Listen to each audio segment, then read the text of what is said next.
Before we start, quick like and subscribe if you enjoy my content. David and Lauren had been married for 9 years, and their life together felt like the kind of steady, comfortable rhythm most couples dreamed of. They lived in a quiet cul-de-sac in a mid-sized suburban neighborhood where everyone knew each other's names and waved when they walked their dogs. Their house was a charming 2-story colonial with a wraparound porch, blue shutters, and a backyard big enough for their 2 kids, a 7-year-old daughter named Ava and a 5-year-old son named Logan. David worked as a software engineer for a tech company that allowed him to work remotely 3 days a week, so he was often the one picking the kids up from school or coaching Ava's soccer team on Saturdays. Lauren was a part-time librarian at the local public library, working Tuesdays, Wednesdays, and Fridays. She loved books, always had one in her hand, and had started a small book club with a few women from the neighborhood about a year ago. The book club met every Thursday evening at 7 p.m., usually rotating between houses. Lauren would kiss David and the kids goodbye, grab her tote bag with the latest novel and a bottle of wine, and head out. She'd come home around 10 or 10:30, a little tipsy, smelling faintly of red wine and perfume, talking excitedly about the discussion, the characters, the twists in the story. David never minded. He trusted her completely. He'd use the time to put the kids to bed, catch up on work emails, or watch a game. It was their routine, and it worked. Their next-door neighbors were Tom and Michelle, a couple in their early 40s with no kids. Tom was a retired police officer who now did private security consulting, and he was the kind of guy who took neighborhood safety seriously. He had installed a full ring of security cameras around his house, front door, backyard, driveway, even one angled toward the street. He'd mentioned it to David a few times, half joking that you never know what goes on after dark. David had smiled politely, but never felt the need for cameras himself. Their street was safe. Nothing ever happened. The first hint that something was off came gradually. Lauren started dressing up more for book club, nice blouses instead of sweaters, heels instead of flats, makeup that looked date night level. She'd laugh when David complimented her, saying the women in the group liked to make an effort. Then the book club started running later. She'd come home closer to 11:30 or midnight, saying the discussions got heated or they opened a second bottle. David noticed she was on her phone more, smiling at texts she'd quickly turn away when he entered the room. She changed her phone passcode one day, saying it was for work privacy because of library patron info. Little things, easy to dismiss. But David's gut started whispering. He hated himself for it. He didn't want to be that husband, the suspicious one.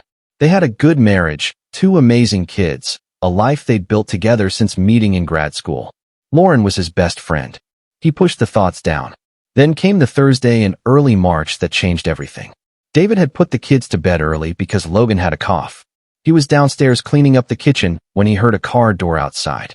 He glanced at the clock. 11:45 p.m. Lauren wasn't home yet.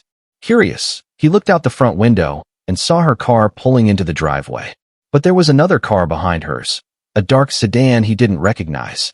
The sedan parked at the curb, and Lauren got out, walked over to the driver's side, and leaned in the window. They talked for a minute. Then she laughed, reached in, and kissed the driver. Not a peck, a long, deep kiss. David's heart stopped.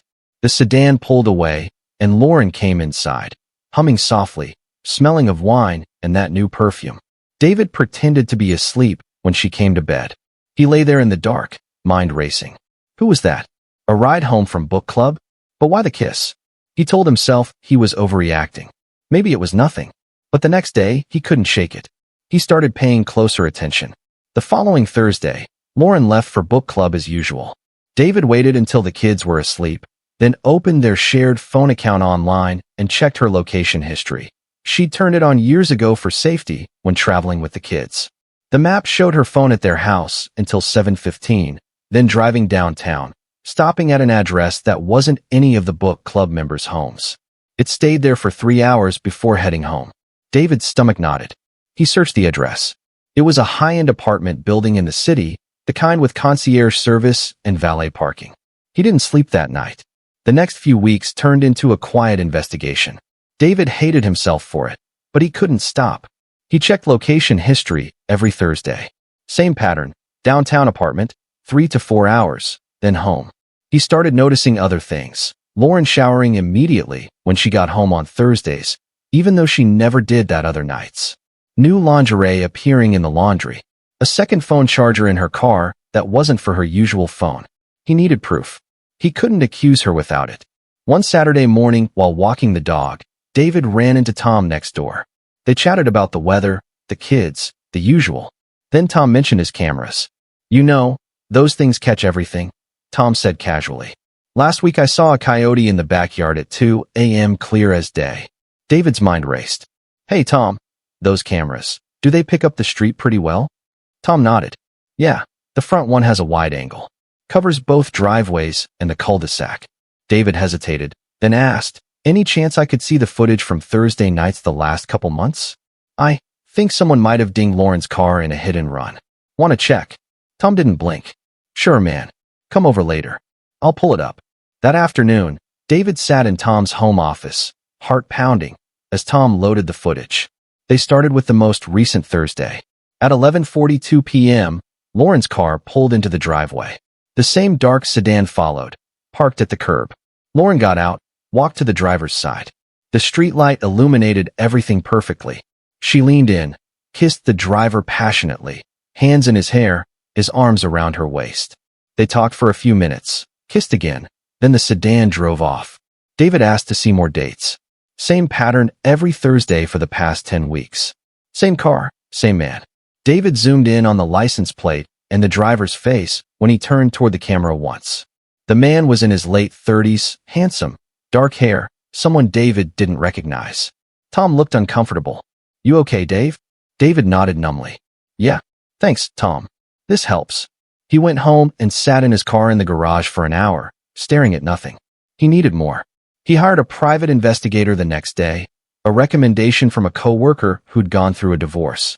The PI was discreet, professional. Within 2 weeks, he had a full report. The man was Ryan Caldwell, a 38-year-old divorce attorney who lived in the downtown apartment building where Lauren's phone always stopped. He was separated from his wife, no kids. The PI had photos, Lauren and Ryan entering the building together on Thursdays, leaving separately hours later. Hotel receipts on nights Ryan supposedly traveled for work, booked under his name, 2 occupants. Text messages recovered from a cloud backup Lauren hadn't fully deleted. "Can't wait for Thursday. You make me feel alive again. Tell him whatever you need to." The affair had been going on for 5 months. David's world collapsed. The woman he loved, the mother of his children, had been lying every Thursday, building a secret life while he tucked their kids into bed and waited up with leftover dinner. He didn't confront her right away. He needed to protect the kids, the finances, himself. He met with a lawyer, started documenting everything, separated accounts quietly. He installed a nanny cam in their bedroom, just in case, and voice-activated recorders in her car and purse. More evidence poured in. Recordings of phone calls where Lauren laughed with Ryan about how easy it was to fool David, how book club was the perfect cover. The breaking point came when David decided he was done living the lie. He planned carefully. Lauren had been talking about hosting the next book club at their house, something she'd avoided for months. David encouraged it. "It'll be fun," he said. "I'll take the kids to my parents for the night so you ladies can relax." Lauren agreed happily. The date was set for a Thursday. Perfect. That night, David dropped the kids off at his parents'. He told Lauren he'd be back late from a work dinner. Instead, he parked down the street and waited. At 7:15, Lauren left the house dressed up, saying the other women were meeting her downtown for dinner first. David knew better. He waited until 11:30, then went home. He connected his laptop to the living room TV, loaded the slideshow he'd prepared, security footage from Tom's cameras, PI photos, hotel receipts, text screenshots, audio clips. At 11:50, Lauren's car pulled in, followed by Ryan's sedan. They parked, and she walked to his car. They kissed long and slow, talking softly. Then Ryan drove off, and Lauren came inside. She found David sitting in the dark living room, the TV screen glowing with the first image, her kissing Ryan in the driveway, time-stamped.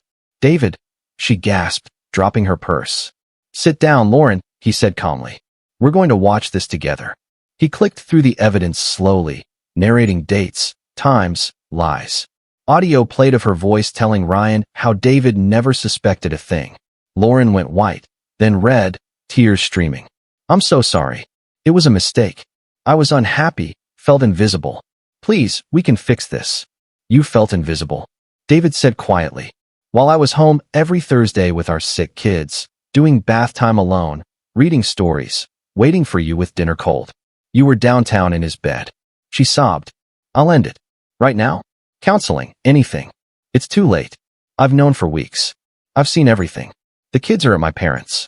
You're leaving tonight. She begged, pleaded, promised change. But David had heard enough lies. He'd already packed a bag for her with essentials. You can stay at a hotel or with Ryan. I don't care. My lawyer will be in touch tomorrow. Lauren left crying, calling Ryan from the driveway. The divorce was swift and brutal. With the overwhelming evidence, David got primary custody, the house, most assets. Lauren moved into a small apartment. The book club dissolved. None of the other women had ever actually met on Thursdays. It was all a cover.